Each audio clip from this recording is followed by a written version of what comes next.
Internet. How's it going? JK, Uncle Josh, coach of the Fargo Flygons coming at you for week 1 team builder. I'm up against Garrett, aka Sauce. He is the Raichus. So we're going up against them this week. And I wanted to do a team builder to kind of explain kind of what I was bringing, why I was bringing it, and let you guys know a little bit about kind of my thought process and how testing went. So yeah, let's just get right into it. So my team this week that we're going to bring is Goodra, Crocodile, Rotom Heat, Torn T, Gelade, and Jolteon. And for you uninitiated plebs out there, I'm looking at you. I was looking at you. I know I lost it. But for you guys who might be kind of being like 5-head and stuff, you might notice that the team is pretty physically defensively weak, which is a mouthful. But it's definitely like a hole in the lineup this week is, not having a really good physical wall. In testing, I tried Slowbro and Tangrowth both in the lineup, but unfortunately Garrett's team just kind of wrecks both of those two Pokemon, and there's a lot of things that just get free switches into both of them, and we tried early on in the team building, me in the front office, me and the assistant coaches, we met with our scout team, with our good rivals, good teammates, and we tried a couple of different lineups, tried a couple of different scenarios, and we really found that like the physical walls were not getting the job done, and it was more of a liability than kind of like a strong point, and that kind of forced us into the lineup that you see here on the screen, being a little bit more offensive, and then the bulk comes in on the special side. So let's just run down the list and we'll kind of talk about why everything is there. And then, we can hopefully explain ourselves a little bit. So first up on the list is Goodra. Goodra is running Dragon Pulse, Ice Beam, Sludge Bomb, Flamethrower.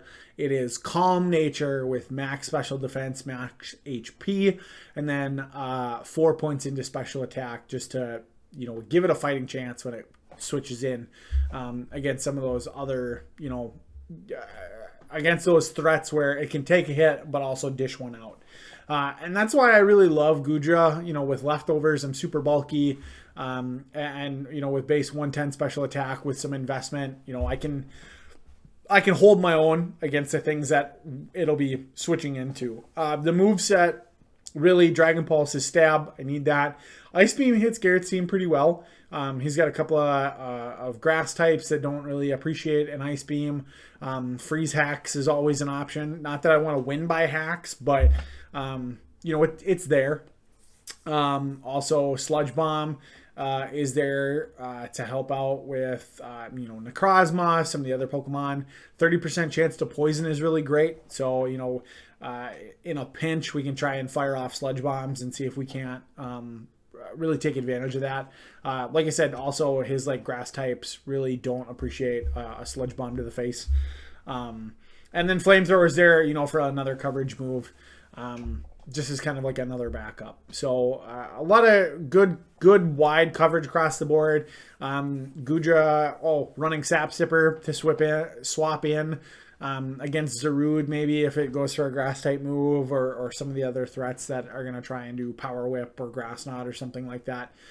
Bullet Seed on Heracross, it can switch in and maybe eat that up. And just be a way to kind of throw some defense in their face on the special side. This Goodra can take hits and take hits well. Against the Hydreigon, we have to wait one Draco Meteor before we switch in, because after he gets the debuff after using it once, I can switch in, reliably take a hit at like 50%, and then leftovers should, if he's locked into like a choiced Draco Meteor, I can keep taking those hits over and over, each time better and better and better because the leftovers and the special attack drops. So it's not a immediate switch in check to Hydreigon, but it can hold its own after that first Draco comes down and we get the special attack debuff. So that's Goodra. I have a lot of hopes that it's going to switch in and be annoying. This thing like straight up just like walls his Toxipex really, really well, and you know, has the bulk to take some hits and actually dish out some punishment. So that's Goodra. Next up is Crocodile. Crocodile is running Life Orb, Moxie, Brick Break, Crunch, Earthquake, Rock Slide. We are the Jolly set this week with max speed and max attack with a little bit more investment in HP, just so that I can maybe, you know, get some more Life Orbs off, and, you know, marginal differences, but you know, that's where we threw the investment for this. You know, Crocodile is, in the game plan, it was going to be like my Moxie sweeper at the end, come in and just kind of wreck shop. There are a couple of key problems with how my speed tiers work and kind of where Crocodile actually fits in to dish out hits. It is not like a great swap in early on to come in and actually like, hey, let's try and sweep from, you know, max health on something. It's not going to one-shot most of his team.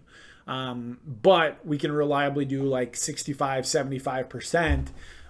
So I'm hoping that the rest of the team being bulky and switching and volt turning kind of all over the place, we start to wear down his team, and then eventually Crocodile can come in and either get a kill and just 1v1 something, or come in and maybe get like a Moxie boost off and take two things down. If Crocodile gets 2 kills, we are in amazing shape. It outspeeds almost everything on his team. But there are a couple of key exceptions that I just can't hit. Like anything Scarfed is going to be right there with it. There are a couple of his mons that when you Scarf them, they're just going to blow Crocodile out of the water. So we have to be really, really careful with Crocodile on when we bring it in and decide to either go for like a Moxie sweep or just try and get off really big stab, crunch, or brick break to break Aurora Veil or something like that. And try and, you know, take something down. So I like Crocodile. I'm not 100% sure that it's going to be like my sweeper this week, but it's got potential to just kind of pop off. And like I said, if we get 2 kills with it, that'll be fantastic. Next up, Rotom Heat. I love this Rotom Heat. We're running Choice Scarf, Levitate with Volt Switch, Overheat, Trick, and Will-O-Wisp. So you might be thinking like, okay, we're running a Scarf with 2 moves that don't actually attack or do damage.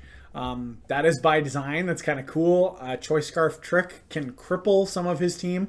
Toxipex, Aurorus, you know, Necrozma if it tries to set up. So I really love the ability to just go in, fire off a Trick, choice something on his team and kind of cripple it and make it really, really one-dimensional. Also, the Choice Scarf Will-O-Wisp could come in handy depending on what lineup he brings. This thing also just like one-shots Heracross and outspeeds it hands down outright. So the Overheat, if it doesn't miss, knock on wood, just completely checks that threat. And Volt Switch is really good for Toxipex. I have to play around Scald a little bit. I am a tiny bit specially bulky with that base 107 special defense. But we're really running max speed, 40 points of investment in defense to be able to come in and kind of be like I can take 1 physical hit and then Volt Switch out, or, you know, just be able to trick something or Will-O-Wisp or, you know, do its thing. And then 216 special attack is, you know, right at the threshold of what I need to reliably OHKO most of the Pokemon that this thing switches in on. Yeah, you know, Volt Switch, I'm not looking for kills with Volt Switch, but it's doing, 40%-ish on a lot of the things that I'm going to be Volt turning on. And like I said, Overheat will do a lot of damage with that, even with that amount of investment. So Rotom is going to be switching in and firing off Volt Switches a lot. Kind of in tandem with Tornadus and Jolteon. And then, we can click Overheat and be able to reliably kill a number of different things. Or just, like I said, trick Will-O-Wisp and have a little bit more utility that way. So that's Rotom. Let's see. Tornadus, we're doing Heavy Duty Boots Regenerator to be able to keep switching in on his hazards and be able to reliably not take damage. Defog is there. It's my defogger for this week. Hazard removal, U-turn. It's fast enough to switch out and get a fast U-turn. Give me priority. Hurricane and Heat Wave are going to hit hard because we are max special attack, max speed, with those 4 EVs in defense. Just as another hey, where's the last spot I'm going to put the last bit of investment. So I really like Tornadus. It is not as bulky as I would like it for the role it needs to play this week. But, stab hurricanes. I can switch in to Toxipex, reliably take scalds, and also defog away stuff. This thing dies immediately to an Aurora's Hyper Voice if it runs Refrigerate.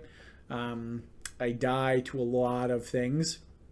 But I'm fast enough to be able to outspeed almost everything on his team and be able to keep priority switching. So I'm not super terrified of being stuck to where I'm dead no matter what, unless I just outright switch. So and Regenerator is nice to keep it around and keep it annoying. So and then we can get Hurricane boosts.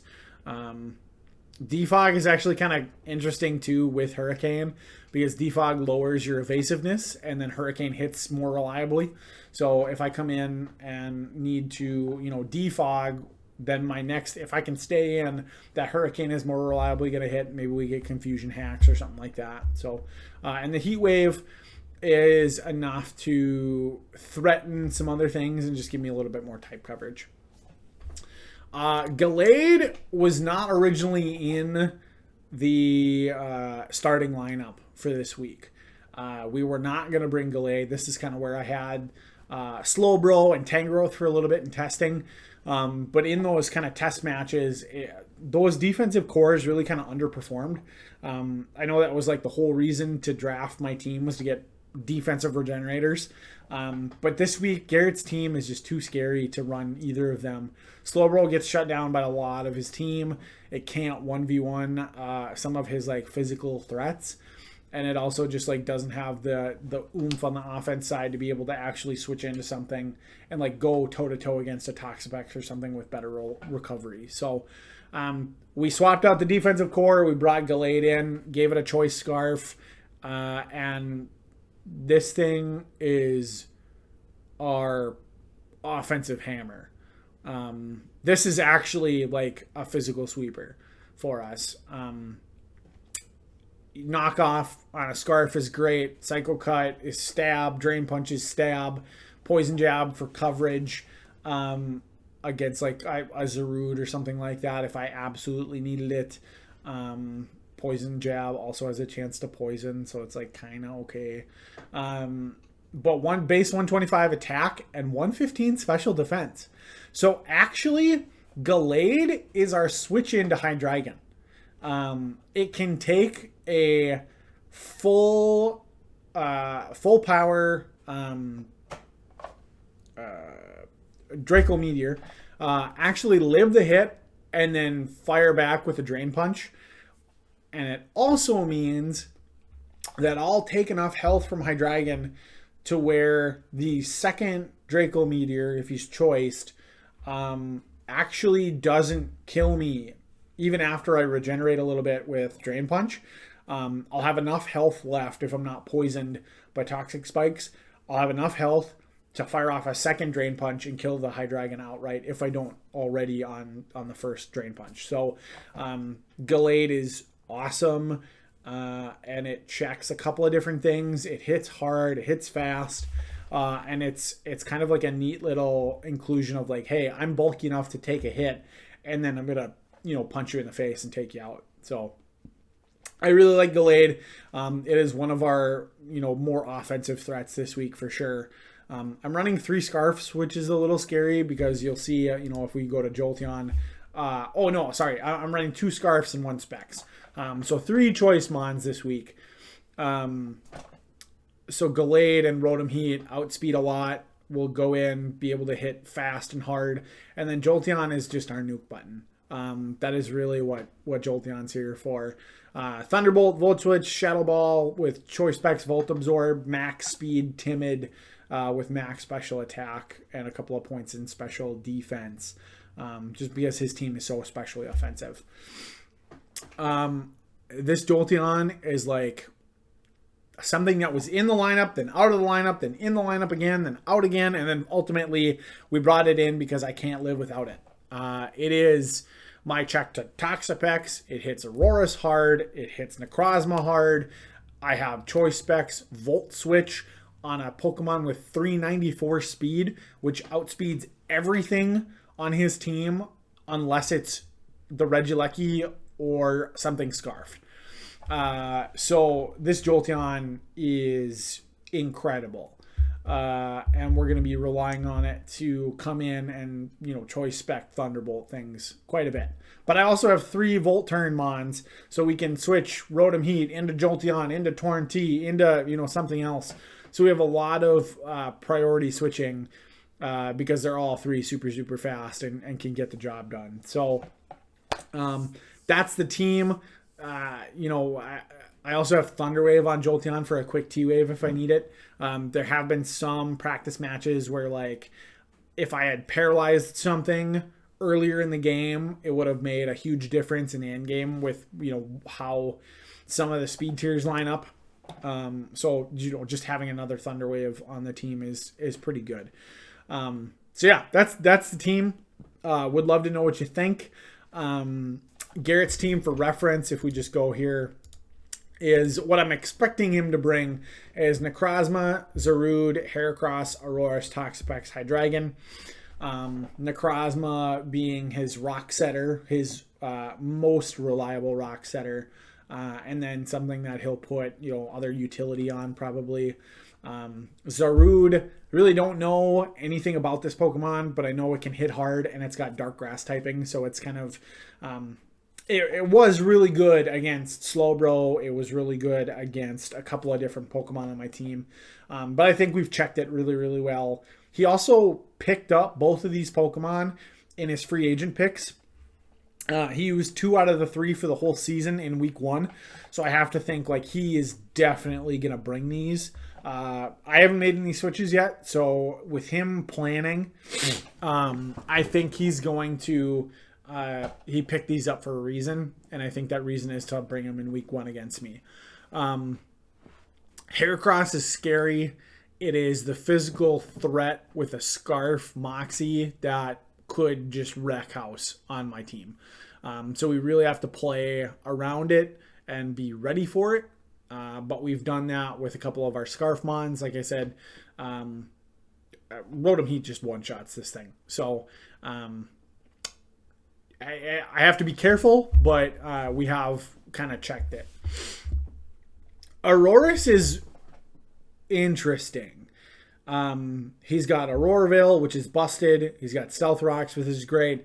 He can run either Snow Warning to get up the hail, or he can run Refrigerate and then throw like a Scarfed Hyper Voice off, or something. Its speed isn't great, but with a Scarf on it, it actually outspeeds quite a bit of my team without speed investment on my side. So Aurorus is actually kind of scary. There have been some practice games where I've had to throw something in and sack it off to be able to bring Jolteon in reliably and then be able to Thunderbolt this thing to death, which I should be able to do. Or, some variation of that where I bring in something fast that can hit it hard and then, be able to switch out. Toxipex, the Goodra walls this thing. The Goodra also walls Necrozma really, really well. Yeah, I mean, the Toxipex is going to try and set up toxic spikes. The Tornadus, actually, if it's not burned or poisoned, does a pretty good job of checking Toxipex. It can switch in and take a Scald, no problem. I mean, his special attack is terrible, so it's really on the defensive side. I need to be able to come in, get Jolteon or Rotom in, be able to Volt Switch or Thunderbolt, and it should be no problem. And then Hydreigon is, it's a threat. You can Scarf it, you can Choice it, or you can Specs it, sorry. You can do a lot of different things. It's got good coverage. But again, the plan is if it comes in and I can do it, we switch in Gelade, I take the Draco Meteor, I Drain Punch, and if I don't have some type of status, I can 1v1 a Spect or Scarfed Hydreigon and be able to win that fight. It's basically a 1v1 to where Gelade is probably going to get, killed by the next thing that switches in, or by like rocks if I have to switch it back in. But I can 1v1 the Hydreigon with Gelade, which is kind of cool. So, and I have the Justified ability on it, so that if this thing tries to like Dark Pulse, I should live. And then I get the boost and can be able to hit even harder. So, we'll see. Garrett has a scary, scary team. Hazards are a problem for me this week. I don't really have a good Rapid Spinner, which is what I would want in this scenario, because I want Rocks Up. I want Rocks Up really, really badly. In fact, I had Bronzong in the lineup for a very long time in testing. And I was almost like a set lead where I would lead Bronzong, get up Rocks, do whatever I could, and then switch out or try and 1v1 whatever his lead was. Hazards just do so much to his team because he doesn't have a defogger, he doesn't have a spinner. But ultimately, I needed more offense on the team because I just had such trouble with Toxipex and, even, some of the other things on his team. Cresselia, until he dropped it, was also something that was going to be hard to kind of break through. So we went a little bit more offensive, a little faster team this week. And I think we're going to be looking to drop Bronzong and maybe pick something else up from the NUPU tier. I don't know yet, but getting something like a spinner, a reliable spinner, is definitely something that I'm looking for in probably week 2. But we'll see. I got to win week 1 first, and we got to get through. We got to get through this first. So we'll just kind of see what happens, and hopefully we get the W this week. So I guess with that, we'll open it up to questions from the audience. Go ahead. Okay, great question. So he's asking, why did Tangrowth not come into the lineup, because it is so bulky and he's got some really big physical threats. Well, it dies to Aurorus in like one shot.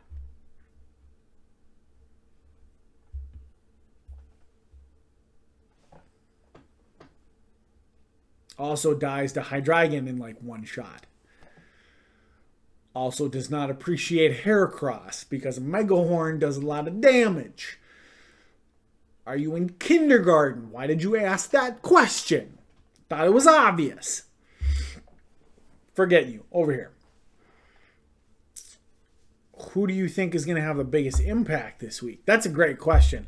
I look at our team and I look at the players that we're bringing this week, and I'm looking at a couple of different people to play really key roles. Goodra, I have high hopes for defensively. I think we're going to get a really good position on defense to be able to switch into things, take hits, and like I said, be able to dish them out. If I had to put money on who's going to have the biggest impact, who our week 1 MVP will be, I got to pick Jolteon, man. I mean, fast electric type that can Volt Switch out or just like hit almost his entire team with Thunderbolt pretty reliably. That's pretty cool. So I think Jolteon's going to have a huge impact this week in its utility, in its offense. we've got high hopes for Jolteon. He's getting warmed up this week in practice. He performed really, really well. And I don't foresee him coming out of the lineup before Sunday. So, next question. What am I most scared of out of Garrett's team? Well, like I said, there's a couple of really big threats on his team. And surprisingly, those threats can come from kind of all over the place. Like I said, Aurorus, if it's the right speed investment, it's got a Scarf, and it's got Refrigerate, and it's got Hyper Voice. My team is really, really weak to ice. Goodra, Crocodile, Tornadus Therian. They all kind of just die to a Hyper Voice. Jolteon, even too, I'm a little frail. So that's 4 Pokemon that kind of just die to a Hyper Voice. Now, Gelade is also a switch in there if it comes into that type of a scenario. Because one Drain Punch is going to obliterate that thing. I'm going to send it back to the Jurassic period with a Drain Punch. So, Aurorus is a threat. Hydreigon, obviously, do you even have to ask, is always a threat. You use Specs or Scarf, depending on. Draco Meteor is a scary move. But I think, like I said, we've prepped really well to handle his special attacking threats. The last little bit is that, that Heracross. Its item and its speed, if there's investment there or if there's some trickery there from Garrett, I don't know what he's going to think. I think Garrett's going to play super wacko out there. And that scares me because it's hard to prepare for unconventional things. So I think I've nailed down what he's going to bring. I would be surprised if he throws Magmortar in there or something else like that. But I'm scared. This is definitely not a free win. I think